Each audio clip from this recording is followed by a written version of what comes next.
अस्सलाम वालेकुम एवरीवन। आज की वीडियो में मैं आपके साथ प्रेजेंट परफेक्ट टेंस को डिस्कस करूंगी। इससे प्रीवियस वीडियो में मैंने प्रेजेंट कंटिन्यूअस टेंस के बारे में बताया था और उससे प्रीवियस वीडियो मेरी प्रेजेंट इंडेफिनिट के बारे में थी। जैसा कि आजकल मैं प्रेजेंट टेंस को लेकर चल रही हूँ। नेक्स्ट वीडियो में प्रेजेंट परफेक्ट कंटिन्यूअस के बारे में बनाऊंगी और आपको बताऊंगी कि उसके क्या क्या यूजेस हैं।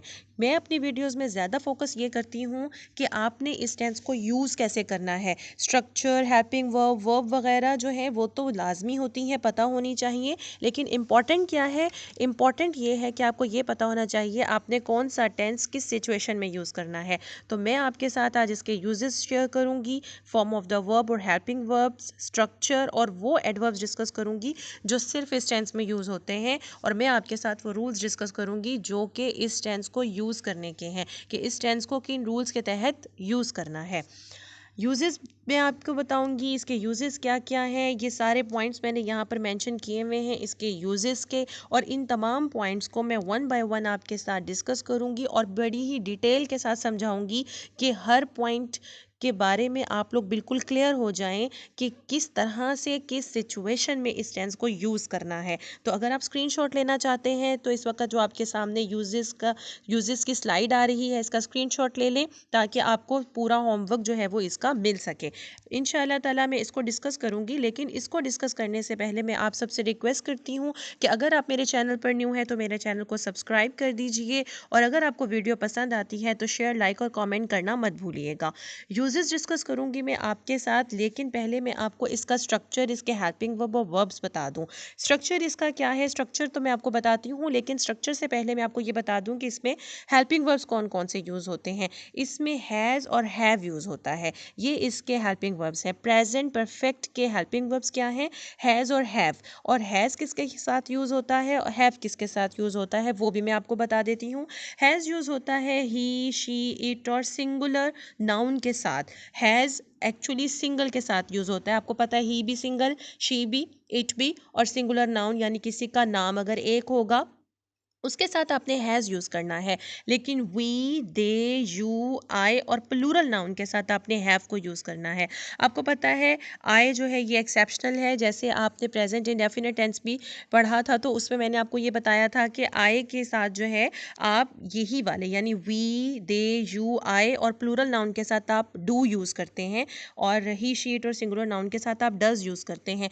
वही वाला पेयर मैंने यहाँ बनाकर आपको दिया है, यही इसका पेयर है। इन्हीं के साथ आप ये वाले हेल्पिंग वर्ब्स यूज़ करते हैं, यानी कि आपको कोई नया पेयर याद नहीं करना पड़ेगा। ही, शी, इट और सिंगुलर नाउन के साथ आप डज लगाते थे, आपने ही, शी, इट और सिंगुलर नाउन के साथ प्रेजेंट परफेक्ट में हैज़ लगाना है। वी, दे, यू, आई और प्लूरल नाउन के साथ आप प्रेजेंट इंडेफिनिट में डू लगाते थे, और इनके साथ आपने हैव लगाना है, क्योंकि आपको पता है आई जो है वो विद एक्सेप्शन प्लूरल में काउंट किया जाता है और इसके साथ हम हैव लगा देते हैं।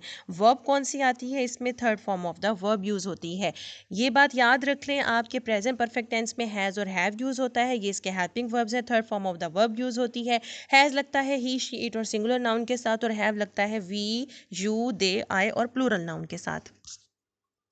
आगे चलिए इसके स्ट्रक्चर को डिस्कस करते हैं वन बाय वन। पहले पॉजिटिव सेंटेंसेस का स्ट्रक्चर देखते हैं। पॉजिटिव सेंटेंसेस का स्ट्रक्चर वही जो होता है, सबसे पहले सब्जेक्ट आता है काम करने वाला, फिर हेल्पिंग वर्ब आता है, और फिर उसके बाद नॉट लगे। नेगेटिव पॉजिटिव तो डिस्कस किया ही नहीं अभी हमने। पहले सब्जेक्ट आता है काम करने वाला, फिर उसके बाद हेल्पिंग वर्ब आएगा, फिर उसके बाद वर्ब, और फिर उसके बाद ऑब्जेक्ट आएगा। यानी काम करने वाला, फिर उसके बाद हेल्पिंग वर्ब, फिर वर्ब। वर्ब की मैंने आपको बताया थर्ड फॉर्म आएगी। हेल्पिंग वर्ब मैंने आपको बताया हैज़, हैव होते हैं। ऑब्जेक्ट यानी कि जिस पर काम किया जा रहा हो, फिर वो आएगा। आम जो सेंटेंस स्ट्रक्चर होता है वही इसी का सेंटेंस स्ट्रक्चर है। बस आपने हेल्पिंग वर्ब में यहाँ पर हैज़, हैव लगाना है, और वर्ब की आपने यहाँ पे थर्ड फॉर्म लगानी है।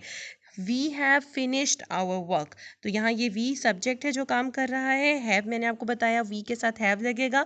Finished third form of the verb है फिनिश, फिनिश्ड, फिनिश्ड। यहाँ पे third form of the verb लगी। आवर वर्क हमारा ऑब्जेक्ट है।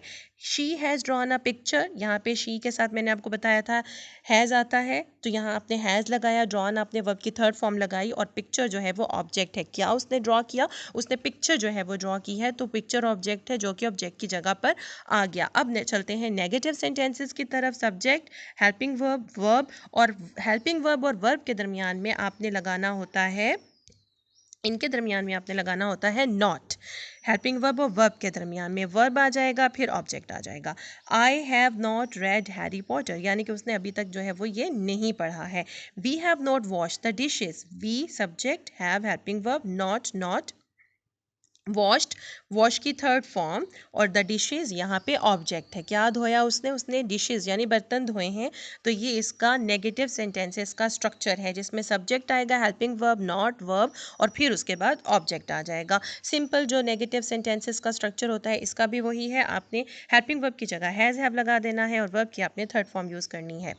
क्लियर हो गया। नेक्स्ट चले इंट्रोगेटिव सेंटेंसेस। इंट्रोगेटिव सेंटेंसेस का क्या स्ट्रक्चर होगा? जैसे आम क्वेश्चंस का स्ट्रक्चर होता है कि पहले आप हेल्पिंग वर्ब लगाते हैं, फिर आप सब्जेक्ट लगाते हैं, फिर आप वर्ब लगाते हैं और फिर उसके बाद ऑब्जेक्ट आता है। यानी कि हेल्पिंग वर्ब जो आप सब्जेक्ट के बाद लगाते हैं, क्वेश्चंस में आप वो बिल्कुल स्टार्ट में लगा देते हैं। और आपने यहाँ पे हैज़ हैव यूज़ करना है हेल्पिंग वर्ब का, फिर सब्जेक्ट आ जाएगा और वर्ब की आपने यहाँ पे थर्ड फॉर्म लगा देनी है। हैव यू संग अ सॉन्ग, यहाँ पे आप देख सकते हैं हैव हेल्पिंग वर्ब है, यू यहाँ सब्जेक्ट है जिसने गाना गाया है, संग यहाँ वर्ब है, काम है। आपको पता है वर्ब काम होता है, काम को कहते हैं ना। तो वर्ब की यहाँ पे आपने थर्ड फॉर्म लगा दी और यहाँ पे ऑब्जेक्ट क्या है? सॉन्ग है, सॉन्ग गाया गया है, तो यहाँ पे आपने ऑब्जेक्ट लगा दिया। हैज़ ही विजिटेड अ जू, यहाँ पे भी है सब्जेक्ट की हेल्पिंग वर्ब है, ही यहाँ पे सब्जेक्ट है, ये यहाँ पे वर्ब है और जू यहाँ पे ऑब्जेक्ट है। तो ये हो गया इनके क्वेश्चंस का स्ट्रक्चर। आगे चलें, जो कि मोस्ट इंपॉर्टेंट है कि इसके यूजेस क्या हैं। फर्स्ट यूज इसका देखिएगा, to indicate recently completed action in immediate past. यानी कि आप लोग इस टेंस की एक बात को इस पॉइंट को नोट कर लें कि प्रेजेंट परफेक्ट टेंस हम एक्चुअली रीसेंट पास्ट के बारे में बात करने के लिए यूज़ करते हैं। बहुत सारे लोग पास्ट इंडेफिनेट और प्रेजेंट परफेक्ट टेंस में कंफ्यूज हो जाते हैं कि कहाँ पर हमने प्रेजेंट परफेक्ट लगाना है, कहाँ पर हमने पास्ट इंडेफिनेट लगाना है। तो इसमें आपने बिल्कुल भी कंफ्यूज नहीं होना है, क्योंकि प्रेजेंट परफेक्ट बताता है रीसेंट पास्ट के बारे में। जो काम आपके बोलने से थोड़ी देर पहले आपने किया हो या फिर माजी में जो है रीसेंट पास्ट में आपने उसको किया हो, उसके लिए ये यूज़ होता है। इसके मैं एग्जांपल्स आपको दिखाती हूँ तो फिर आपको इसकी बात समझ आ जाएगी। ये बात क्लियर रखें कि ये रीसेंट पास्ट और इमीडिएट पास्ट के बारे में बात करता है। एक ऐसा एक्शन जो कि रिसेंट पास्ट में और इमीडिएट पास्ट में हुआ हो। आई have just noted the diary, यानी कि जब आप बोल रहे हैं उससे बोलने से थोड़ी देर पहले ही आपने डायरी नोट की है। The clock has just struck 4, clock ने अभी अभी 4 बजाए हैं। द घड़ी जो है 4 बजा चुकी है। कब बजाया है घड़ी ने 4? कब बजाए हैं? अभी बजाए हैं, जस्ट अभी, यानी कि रीसेंट पास्ट, रिसेंटली उसने 4 बजाए हैं। दे हैव जस्ट गॉन, वो अभी अभी गए हैं, वो जा चुके हैं, जस्ट अभी, वो अभी गए हैं। ठीक है ना। तो इस तरह से ये इसका डिफरेंस है कि प्रेजेंट परफेक्ट टेंस को आपने कहाँ यूज़ करना है, जब आपने रिसेंट पास्ट के बारे में बात करनी है, जब आपने इमीडिएट पास्ट की बात करनी है। आई have just noted the diary, उसने बोलने से थोड़ी देर पहले ही वो डायरी नोट की है। तो ये पॉइंट आपने इसका बहुत ही ध्यान से और बहुत ही अच्छे तरीके से जहन नशीन कर लेना है कि प्रेजेंट परफेक्ट टेंस जो है वो आपने रीसेंट पास्ट, इमीडिएट पास्ट के बारे में बात करने के लिए यूज़ करना है। सेकंड देखिएगा, to show past action whose time is not known, यानी वो तो हो गया रीसेंट पास्ट, इमीडिएट पास्ट का एक्शन हो गया।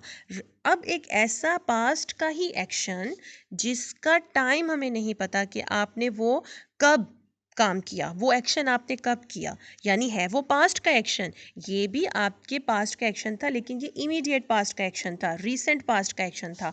और यहाँ पे हम जिसकी बात कर रहे हैं वो है पास्ट एक्शन, लेकिन उसके टाइम का हमें नहीं पता। वो इमीडिएट पास्ट भी हो सकता है और वो बहुत ज़्यादा दूर की बात भी हो सकती है। जैसे कि एग्जाम्पल देखें, टॉम हैज़ रेड जेन आयर, उसने जेन आयर पढ़ रखा है, लेकिन हमें ये नहीं पता उसने कल पढ़ा, परसों पढ़ा या पिछले साल पढ़ा, कब पढ़ा। बस यहाँ पे इम्पॉर्टेंट बात क्या है कि उसने जेन आयर पढ़ा हुआ है।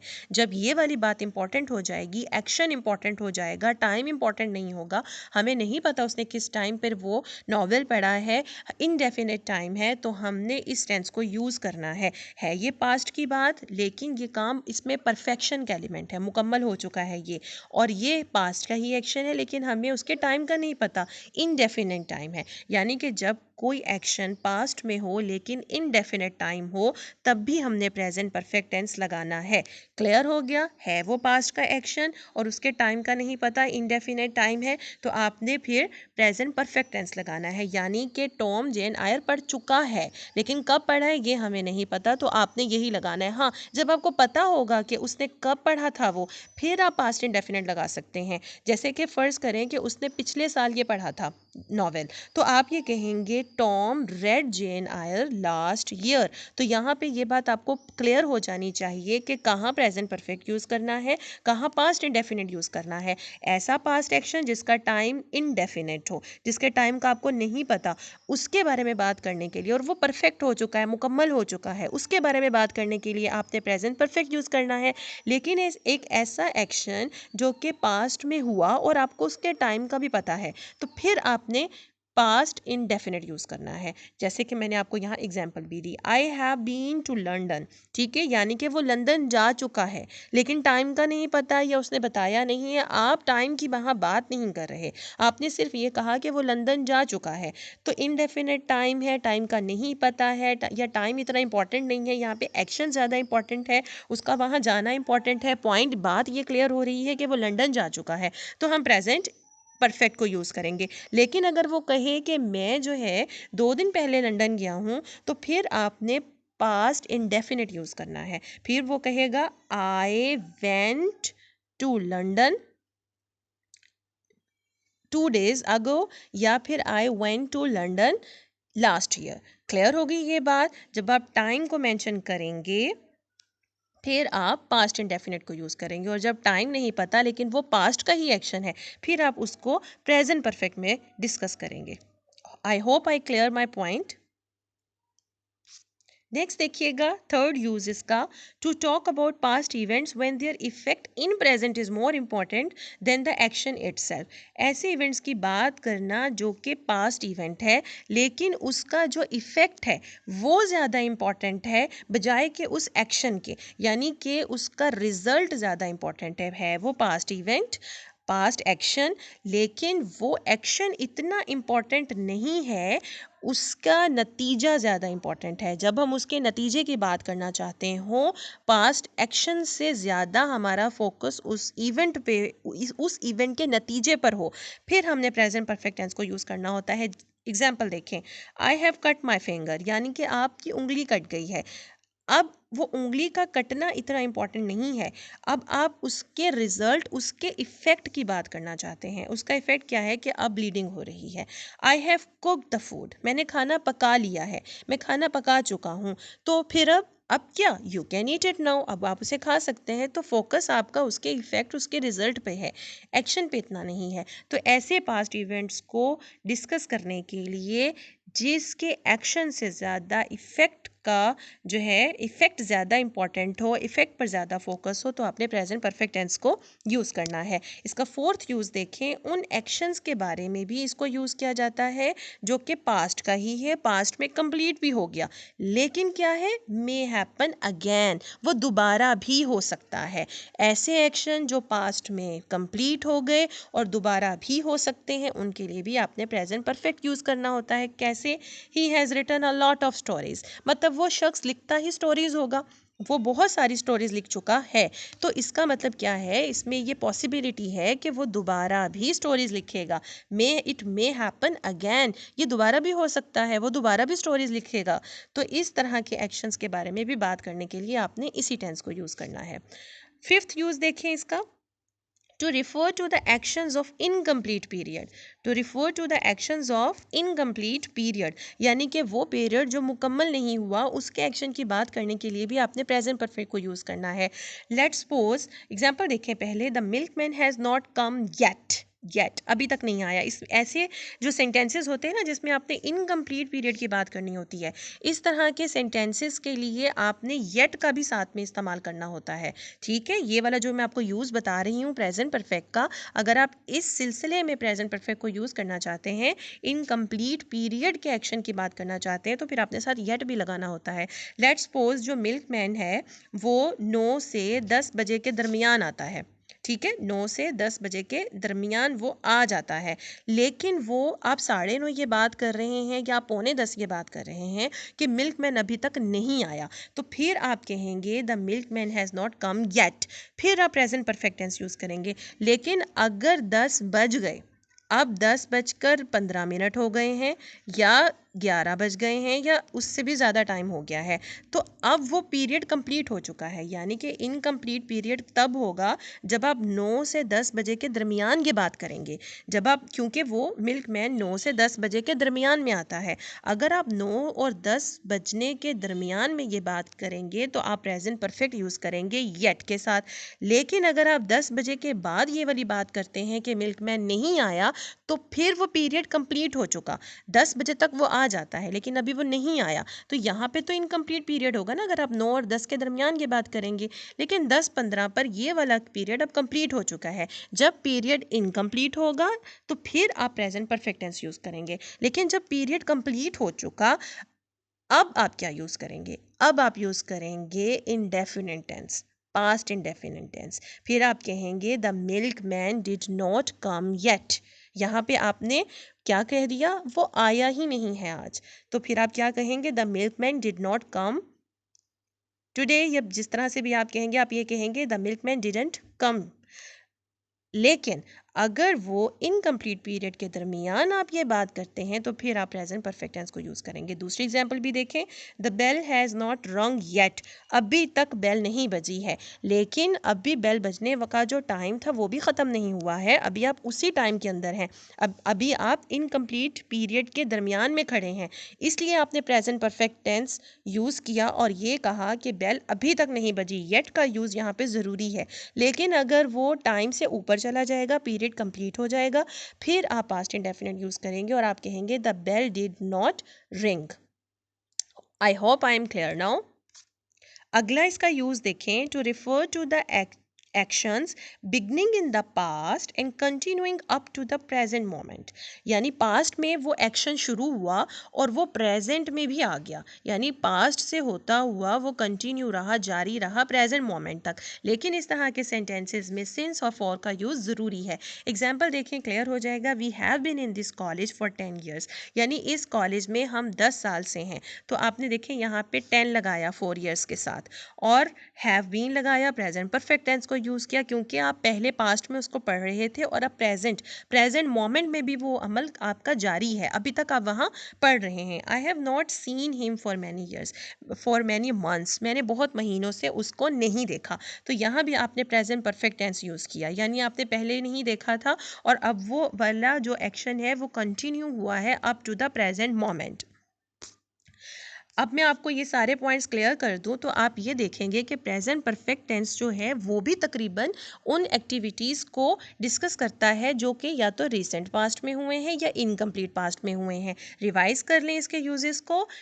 ये बात करता है रिसेंटली कंप्लीटेड एक्शन की या इमीडिएट पास्ट की। यहाँ देखें पास्ट यहाँ भी आया, इमीडिएट पास्ट। ये बात करता है पास्ट एक्शंस की जिसका हमें टाइम नहीं पता होता, इनडेफिनेट टाइम होता है। ये बात करता है पास्ट इवेंट्स की, उन पास्ट इवेंट्स की बात करता है जिनके एक्शन से ज़्यादा इफ़ेक्ट को इम्पोर्टेंस दी जा रही हो। ये उन एक्शंस की बात करता है जो पास्ट में कंप्लीट हो गए और जो दोबारा भी होंगे। तो ये भी हो गया क्लियर आपको। फिर उसके बाद ये उन बातों को डिस्कस करता है, उन एक्शंस को डिस्कस करता है जो कि इनकम्प्लीट पीरियड का हिस्सा होते हैं। It refers to the actions of incomplete period. फिर उसके बाद it refers to the actions beginning in the past and continuing up to the present moment. लेकिन इस तरह की कंडीशन में आपने सिंस और फॉर लगाना होता है। अब देखते हैं एडवर्ब्स। जैसे मैंने आपको हर टेंस के एडवर्ब्स के बारे में बताया है कि प्रेजेंट इंडेफिनिट टेंस में कौन से एडवर्ब्स यूज होंगे, प्रेजेंट परफेक्ट टेंस में, प्रेजेंट कंटिन्यूअस टेंस में कौन से होंगे, और आज ये बताऊंगी कि प्रेजेंट परफेक्ट टेंस में कौन से होंगे।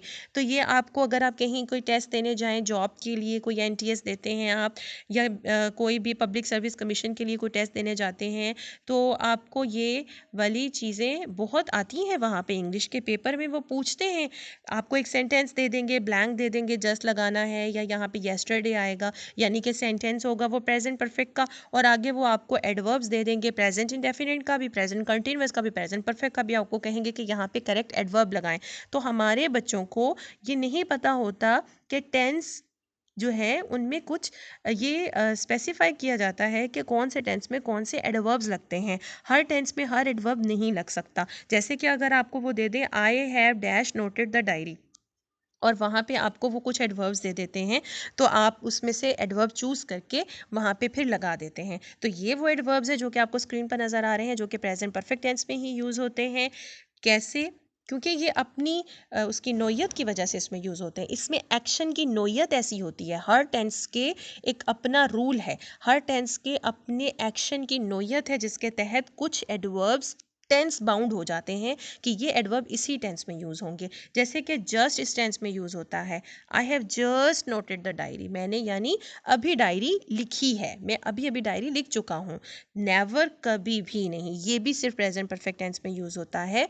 I have never seen an elephant, ever ये क्वेश्चंस में यूज़ होता है। जस्ट तो होता है पॉजिटिव सेंटेंसेस में यूज़, जब आप कहते हैं I have just written a story, I have just cook the food, यानी कि अभी अभी मैंने जो है मैंने अभी खाना पकाया है, मैं अभी खाना पका चुका हूँ, तो ये पॉजिटिव सेंटेंसेस में यूज़ होता है। नेवर का मतलब होता है कभी भी नहीं, उसका मतलब ही कभी नहीं है, तो ये नेगेटिव सेंटेंसेस में यूज़ होता है। I have never seen an elephant, ever जो है ये हमेशा क्वेश्चंस में यूज़ होता है। Have you ever seen an elephant, तो ये क्वेश्चन में यूज़ होगा एवर। सो फार, टिल, नाउ, येट, ये नेगेटिव और क्वेश्चंस दोनों में यूज़ होते हैं। येट का भी अभी आपने यूज़ देखा है, और ऑलरेडी और रिसेंटली ये भी इसी टेंस में यूज़ होते हैं। इसका स्क्रीनशॉट ले लीजिए कि ये वो टेंस है जो कि सिर्फ इसी, ये वो एडवर्ब्स हैं जो इसी टेंस में यूज़ होंगे। ये आपके लिए बहुत ही ज़्यादा यूज़फुल होंगे, क्योंकि आपको बहुत सारे टेस्ट में, बहुत सारे एग्ज़ाम्स में ये वाली चीज़ पूछी जाती है।